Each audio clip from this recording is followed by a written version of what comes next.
Amantii kee jecha wareegamte badii tokko malee baaburaan daakamte gonfoo samii torbaa jabinaan argatte Giyoorgis si waamnaan kana naaf dhaabbatte.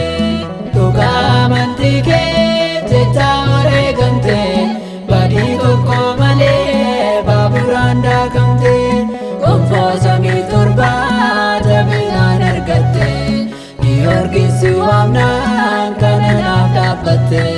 Jaalallee koo jedhee gooftaan si waameera awwaalicha keessaa kaasee si dhaabeera surraa ergamoota Waaqaa si badhaase tolaafamaa namaa jedhee si moggaase surraa ergamoota Waaqaa si badhaase tolaafamaa namaa jedhee si moggaase.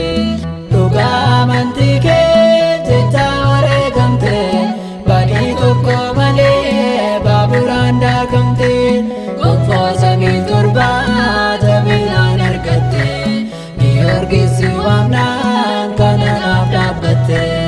Sadii duutee kaatee amantiin kee addaa ijoollee Waaqayyoo hundas si jaallata daraa gowwaraantee aangoo kee kuffiste buruktaa wiitinii nyaatamuu oolchite daraa gowwaraantee aangoo kee kuffiste buruktaa wiitinii nyaatamuu oolchite. Dhugaa amantii kee jecha wareegamte badii tokko malee baaburaan daakamte gonfoo samii torbaa jabinaan argatte Giyoorgis si waamnaan kana naaf dhaabbatte.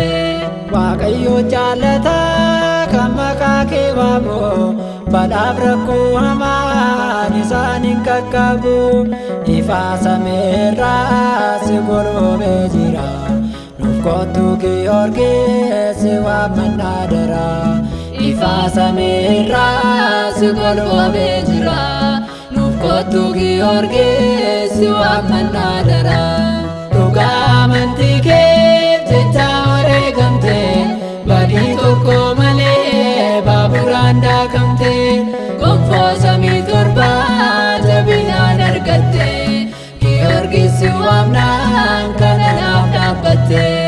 Baabura buusanii foon kee kan daakanii irraa sirraattis kan si birbirsanii simboo si baay'isee gooftaatu si kaase dhibantaa koo jedhee maqaa si moggaase simboo si baay'isee gooftaatu si kaase dhibantaa koo jedhee maqaa si moggaase.